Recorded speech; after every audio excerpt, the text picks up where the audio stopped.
Big love and respect, dissidents. Check me out. We got a new dry erase board. We can go big with it. But today we want to go in on the old Diction of Aries. This is a grand decode I did a video on very early in my work, and I want to revisit it with all my new technology and gizmos and gadgets, and just with a fresh set of eyes. As you know, in so many ways, I am learning these things right alongside my viewers, you know. And just recently on the Weaving Spiders, we added another layer to this really wonderful decode. But we're focusing today on Mercury. That is the overall theme. Mercury is highly venerated in our culture, as I do believe the phrase "stuck a feather in his cap and called it macaroni" is a nudge, nudge, wink, wink from the old Masonic orders, indicating that no matter what culture you go, you jump over to, that these, these Greek gods, the pantheon of the Greek gods is encapsulated in our language. They are hidden inside of our words and inside of the spells that we use to communicate. So I want to start off with the decoder ring and give some orientation for anybody who hasn't seen my very, very early works with my old clunker phone. It had horrible audio, had some real issues that I don't want people to have to go back to endure. So I'm going to do a little bit of review in this cipher, which I call the Diction of Aries. And also I want to share some new revelations I've had. So the nature of this cipher is orienting the letters of the alphabet in their position in association with the zodiac. And it is very important that you line it up in exactly this way, not just so that you can buy more Ovaltine. This is designed to bring more gnosis from the letters, from the acronyms of the system that we are surrounded by. So you'll notice we start with the A in Aries. A lands in the sign of Aries. The zero markation is right here at this spring equinox. This is why Skull and Bones is 322. They are pointing at the most powerful location, the beginning point, the zero mark. And this sign of the ram, of the horns of the ram, is not just the sign of the ram's head, which is facing you head on, confrontationally facing you head on. It is also the sign of a germinating sprout. This is a seed bud coming out of the earth. This is the beginning of the growing season. That's why it is such a powerful and magical markation in the cycle of the matrix that we labor and toil in. So that is why we begin with A in Aries right here in the third month. And I will point out that this is not only a ram's head and ram's horns. This is not just a seed sprout coming up out of the ground. This is the number 3 tipped on its side. This is a sideways 3. This is also the sign of Om. This is an Om sign. And now many people understand that March is the mark of the third month. As we have January generally is Aquarius, Pisces being February, and March being the third month, month number 3. Now, I will also point out that number 3 has a correspondence with C. You see that it's the CAB. This is the cabra. This is the first goat. This is the first sacrificial lamb. In the one that is cast out is the goat of Capricorn down here.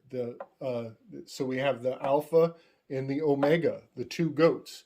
And as I've pointed out in my previous video, AZ is in Hebrew, that means goat. The Az is a goat in Hebrew. So we have the pure one, the preferred lamb, stays in the temple, and the sullied, dirtied one, the dark one, is cast out into the world, out of the temple in the Yom Kippur ritual. And that is here, the Capricorn, the goat that is thrown off of a cliff.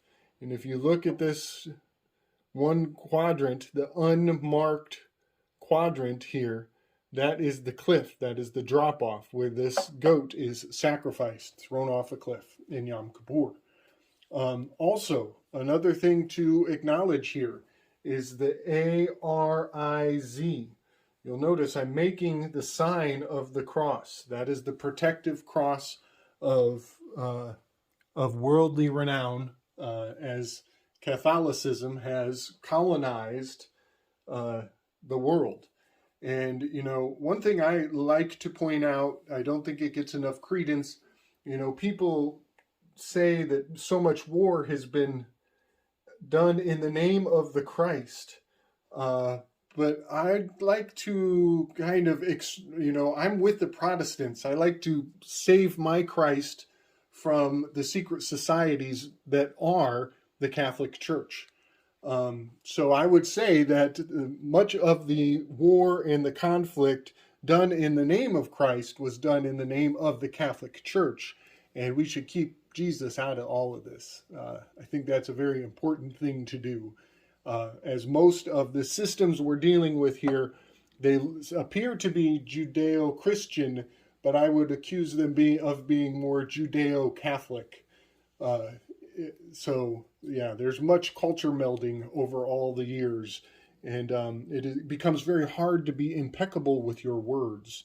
So I just want to put that forward, that we are dealing more with the Catholic Church than we are dealing with the gnosis of what the Christ was really all about. So one thing that we should also put forward in giving, distinguishing this cipher, as I believe we are looking at the Holy See. This is the Red Sea. And big up to James Maiden for bringing this forward a while back.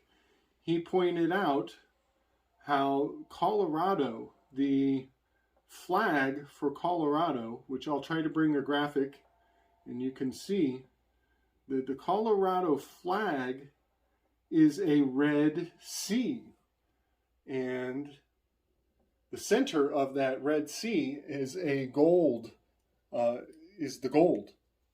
And I do believe that, as you can see with your own eyes here, that this crescent, the crescent, is a 3/4 of the full circle. And the 3/4 of the full circle creates the shape of a C. And I will point out that Colorado in the territories lands right square in the sign of Aries, as there are many hot springs in Colorado. There are many hot springs all through the territories map. All the way to California even. There are many hot springs having everything to do with this spring equinox. But also, big up to Rachel. Much love, sister. Rachel pointed out the fact that the state mascot for Colorado is the longhorned ram. I find that so profound. So many icons of our United States are indicating to me that the Territories is a highly valid system for deocculting the messages and the information is run through a cipher of truth. And that way they can layer it with all the bullshit they want and people will gobble it up as the people are starving for truth. So, moving forward from there, I want to really focus in this cipher today. What I want to focus on is the significance of Mercury and how Mercury is right here, is the sign of the twins, is the sign for Mercury, as he is very much like a messenger going through the gates. You will see that this is like two pi signs, the sign for pi, which is the Tav. You see the sign for pi? Well, you have two of them. There's one, and then you have a mirrored reflection down below, as though there were maybe a body of water right here, and the pi was reflected in the water below, as above, so below. So this is very much indicated by the sign of Gemini, which is elementally designated to Mercury. And it is so profound to me that the elemental symbol for Mercury is Hg. Hg. And we will talk about why H, you see the similarities here, why H is so powerful, as it is a gateway. This is a bridge.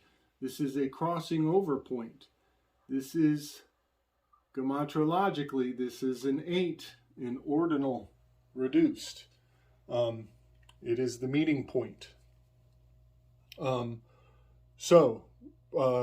Bringing the HG and the GH, I need to state that Mercury, the planet, is notorious for retrograding.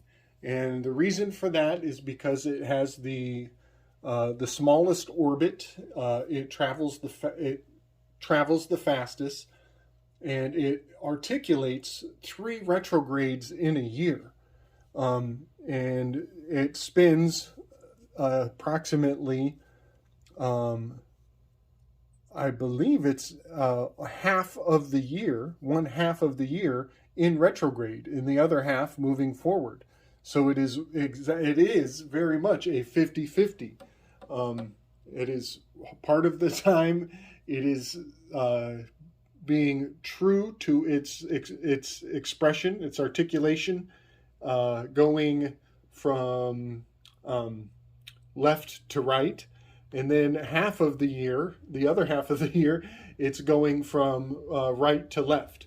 So Mercury, being a messenger, is very profound, as it is much like language. Some cultures, language goes from right to left, and in other cultures, particularly in the East, the language goes from right to left in the opposite direction. So having Mercury as a translator is very profound, as he is, you could think of it as the universal linguist, the universal messenger, crossing over borders, crossing over cultures, crossing into other systems of information, and being able to still convey the terms of the agreement. So all of this is very, very meaningful, highly meaningful. And valued to the utmost in our culture still today in so many ways. So, HG means Mercury, and I will bring some examples forward and also bring my graphic that I've been working on because recently the Weaving Spiders have brought a new character forward who needs to be added to the list of Mercurial historical personalities. A very important one. So we have the Holy Ghost is the H to the G. We have the Holy Grail is an H to the G. Holy Ground is H to the G. Hydrogen is HG. Eros Gamos, Hemoglobin, Hologram, the Hagia Sophia, and hashtag. You can see the hashtag is a great example of delivering the message, taking the information to another location, crossing over. Now, Eros Gamos is a very good one as well. All of them, they're all very good.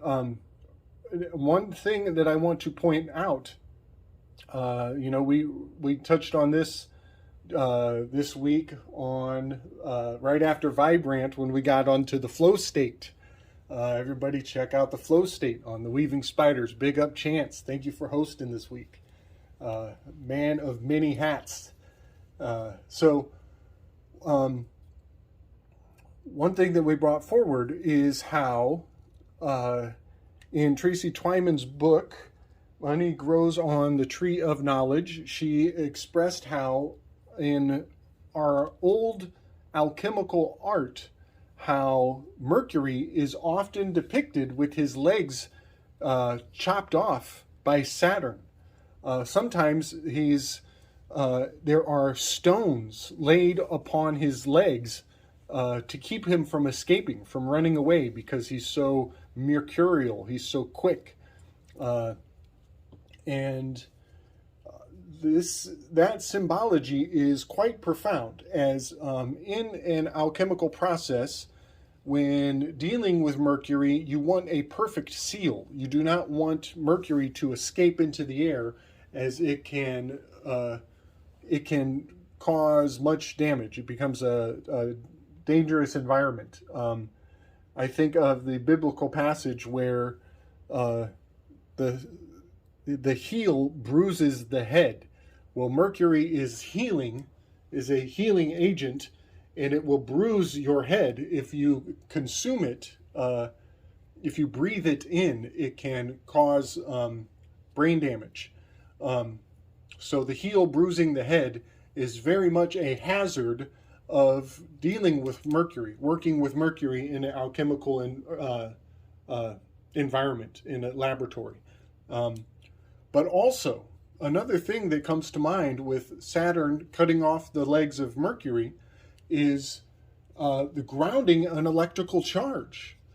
I think that is also telling us that the idea of electricity and the processes that are involved in handling electric currents are very much acknowledged much further back than we are told. And the technology of dealing with electricity hails back to these old woodcuts, and they are telling us that they knew many of the secrets of dealing with electricity in a safe manner. So the grounding of an electric current is, I believe, encoded in these old woodcuts of the alchemist cutting off the legs of Mercury. And I brought this up in the weave during the flow state. I believe also that the scene in Star Wars where Obi-Wan Kenobi tells Luke not to jump in their sword fight on that volcanic planet, he says, "I have the high ground, HG. Don't do it, Anakin. I've got the high ground." And Anakin makes a leap of faith and Obi-Wan chops off his legs. And from that point on, Anakin goes into a sealed suit. He gets captured. He gets trapped into the Darth Vader suit and spends the rest of his life as a cyborg. So I just find it very profound that these artistic expressions of Mercury are so central to the mythology, the themes, and even to our language today. So from here, I want to bring forward some more expressions of HG or GH. As I've said, it swings both ways. Mercury goes back and forth. So you can see that in the words light and sight and right and fight and might and plight, all of those have the GH bound within the words. And I love this fact that obligate is a H to the G, and obla means to open, and gate is your gates. When you open your mouth, you are obligating yourself.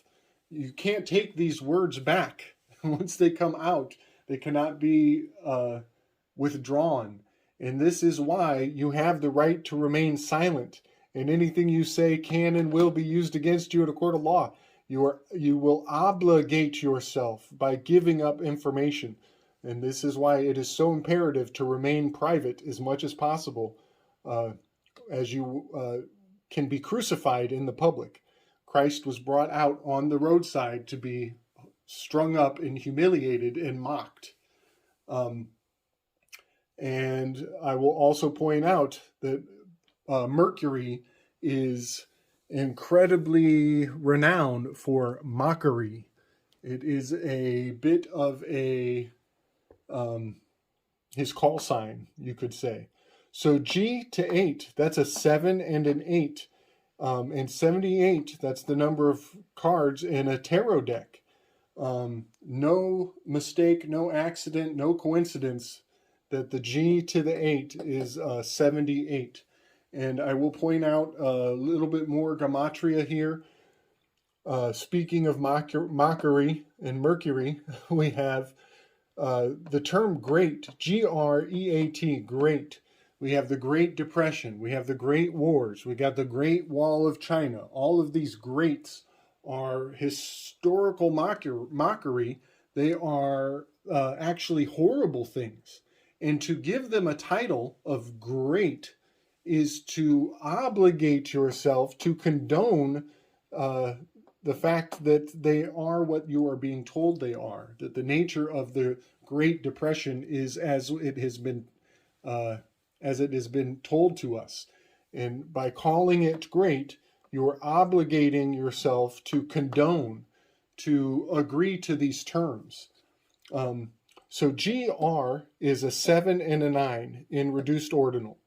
And 7 plus 79 is actually the atomic number for gold, strangely enough. It is also encoding September, the 7 embers of September. That's the menorah, the golden menorah, because September is the 9th month, but it has the word 7 in its name. So September is definitely encoding gold with the 7 and the 9. Also, there are 9-candled menorahs. There are both a 7-candled menorah and a 9-candled menorah. Whole nother rabbit hole. 7 plus 9 gives you the 16. 1 plus 6 brings you to the 7. So even GR reduces to a G. And then EAT of the word great. EAT is a 5 plus 1 plus 2 adds up to an 8. So the word great is encoding Mercury, 7 to the 8, the G to the H. Now, on my graphic that I will share with everybody, we also have, I want to point out how P reduces to a 7 as well. So P is number 16, 1 plus 6 gives you the 7. So P and H are also encoding Mercury, that crossing over a threshold, the riding of a chariot, crossing over a gateway. So you will notice that here we have G and H just before the summer solstice. And as I said, Mercury is the twins of Gemini. The chariot is actually indicated by Cancer over here in July. So the J to the J, the June to the July, is Mercury riding on a chariot up here in the northern sky, crossing over a threshold, crossing over this gate of the summer solstice. And it is quite profound that you see the same pattern here with P. P being the equivalent of a G, and Q being the equivalent of H. So here again we have a 7 to an 8 about to cross over this fall equinox. And so it is just amazing to me that Mercury is crossing over all of these gates in the on the different Mercury crossing over the threshold, take 2. Sorry about that, folks. Technical difficulties. Gonna really put my editing skills to the test on this one, I can tell. So I was just mentioning how PH is also a Mercury encode guarding this gate, this crossing over of the fall equinox. And we even have the very same numeric encode down here at the exact same location as we're about to cross over the winter solstice, with the letter Y being a 25, adding 2 to the 5 to get a 7. And Y and the letter Z 26, being a 26, adding 2 to the 6 and getting an 8. And now we see that it's going in the opposite direction. Up here we have it as first a 7, then an 8. And as it goes swinging back the other way, you see that it lays out in reverse. It's an 8-7. So one point I will put forward here is the word oxygen. O-X-Y-G-E-N. Oxygen is very much laid out in the X to the Y. And it is oxygen that obligates you when you speak. Oxygen is crossing through your gates, crossing through your threshold, your nose and your mouth. All of these are very powerful aspects of Mercury guarding the gates at these crossing points, at these 90-degree angles of the seasons of the year. Now, I want to also bring forward some of my previous research. I want to show how the RX is articulated in the cipher of the diction of Aries. The R, A to R, A to R, and then X. You will see the RX, this means Mercury in retrograde. It means prescription. But the R to the X is laid out in plain sight here from the A to the R. And then the X is right here. X marks the spot right above Sagittarius. And Sagittarius has this X marcated leg. Very, very significant. And when I do my zodiac, I point the arrow of Sagittarius, I point it at the ox, at Taurus. I always point my arrow towards the ox, the O-X, the Taurus, Sagittarius. That is the sagittal ridge of the crown of the skull. The sagittal ridge splits right up the middle. And it's at a kilter having to do with the 23.5 degree axial tilt of the planet as they tell us it exists. I will also point out that 78 times 1, 2, 3 will give you 234. 234. That is the axial tilt of the Earth as it is told to us. 23.5, give or take a point.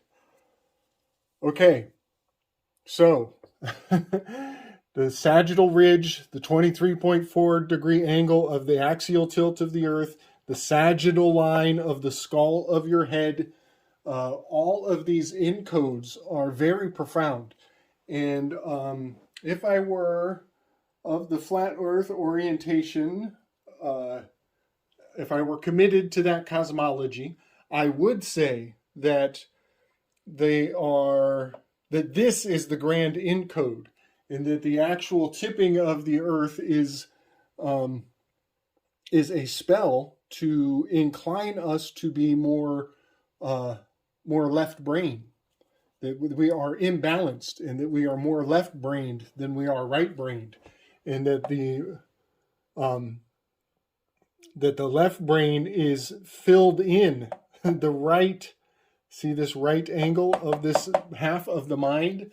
That is where we are open. That is the opening where we are filled with a bunch of bullshit of what is right and wrong in this world. And it is the left, it is the right brain, the spiritual half of our mentality that is actually open and vacant. It needs more filling, more symbolic literacy to read the writing on the wall. So going back to the RX as retrograde, this is the sign that the doctor puts on the prescription. When you come into the doctor's office, you are full of information. You have these symptoms. You have these issues you carry with you. And the doctor literally gives you a sigil that repels your symptoms and sends you and your symptoms back out of his office with a message. You become Mercury. You become the messenger. And you carry his sigil, the message, the piece of paper, the script. You carry it out of his office and you go to the crossroads. Most people will know what I'm talking about. CVS, Walgreens, they are predominantly located at a crossroads, at an intersection. They do that quite on purpose. The symbology of all of these ancient practices are still observed in a very major way. And when you go to the Walgreens, you will get your script fulfilled, and then you obligate, you open your gates, you take the medicine, and it goes in to your hemoglobin, and the healing process commences from there. So I think that's all I wanted to bring forward with RX, and the fact that that sigil is still dominating the paradigm of medical practices to this day. So next I want to bring forward something that the Weaving Spiders we got into last week regarding Stephen Hawking. Apparently it was Stephen Hawking's birthday last Saturday. And Stephen Hawking is very much, absolutely positively, a Mercury encode in a very, very sly, mocking fashion. So you'll see on the graphic that I've been putting together since weeks before Stephen Hawking even came on the conversation, that Mercury is riding a chariot. This is Gemini, also Janus, the two faces, the back facing in two directions, Bostrophodon, bidirectional text, riding on a chariot. And a chariot card is the tarot card corresponding to Cancer. And so having Gemini, Mercury, riding on a chariot, which is Cancer, is absolutely encoding this northern skyline of the heavens. And it is also encoding Santa Claus, as Santa Claus has a list. He's checking it twice, two faces, going in two directions. He rides around in a chariot, which is actually this 6 and the 9 spinning around itself. That is Ursa Majora. The Ursa Majora is the plow. It is the great wheel in the sky, churning over the 4 seasons. And it is the swastika. I've talked about this before, and everybody knows what was the headquarters of the Nazi party in Germany. Their headquarters was the 4 Seasons Hotel. So having the swastika articulate the great plow as it rotates through the 4 seasons in the heavens is absolutely positively a hijacking of these signs and symbols that are integral to our language and to our culture and our mythology. So Mercury riding on a chariot, that is absolutely positively what Stephen Hawking is. Stephen Hawking is a messenger. His legs are incapacitated, much like I mentioned earlier about Mercury having his legs chopped off by Saturn. Stephen Hawking's legs are incapacitated, like Mercury needs to be grounded. And the message that Stephen Hawking is giving us while he rides around on his magical sleigh, the message he is telling us, most people take it as the significance of black holes if they read his book. But that is not the full terms of the agreement. That is not what you are condoning or accepting if you believe in the myth of Stephen Hawking. That is all fantasy. Santa Claus, the sea laws. This is the sea laws, as we mentioned before. This is the Red Sea. This is the clause of the terms of the agreement. And those terms of the agreement is that the myth of Stephen Hawking was telling us as far back as the 80s that there was a device that was able to read our mind, a dictograph that could determine your thoughts and convey them into some computer that is able to essentially read our minds. And by accepting Stephen Hawking as some sort of hero or something to be lauded or venerated is essentially the collective, the masses, saying that we are okay and we are fully informed on the terms of the agreement of the concept that machines can read our minds. That is the fine print at the bottom of the Santa Claus mythology that Stephen Hawking has embodied for the masses to accept. So we will be adding Stephen Hawking to our list of PH, that's a high priest or a high priestess. They are the venerated ones who are sent up onto the mountain to receive information from on high to bring it back to the sullied masses. H.P. Lovecraft, H.P. Blavatsky, Harry Potter, Joseph Hammer Perkstall. These are just the short list of the many, many characters who have been put in a place to know a thing and share it with the masses and disclose the actual nature of the place that we are in, so that certain psychological operations could be rolled out in plain sight. So that is the big breakdown and the big share on Mercury. And I will also point out something I missed earlier is how this is not just a sprout or a sideways 3. It's also a M. 1 through 3. A, B, and C. 1 through 3. The dividing line, 26 divided by 2 gives you the 13. The dividing line right here at that 3.1415 pi markation.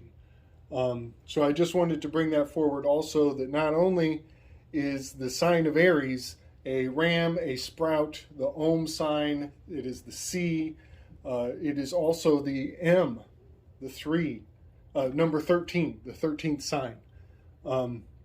So that is a little bit more of the macro to the micro of why the mark of the M of the empire is all embedded in the place of March 22nd, 322. I hope that was informative, and I hope that helps everybody to decode the Mercury message that we've been all given. Much love and respect, everyone. Strength.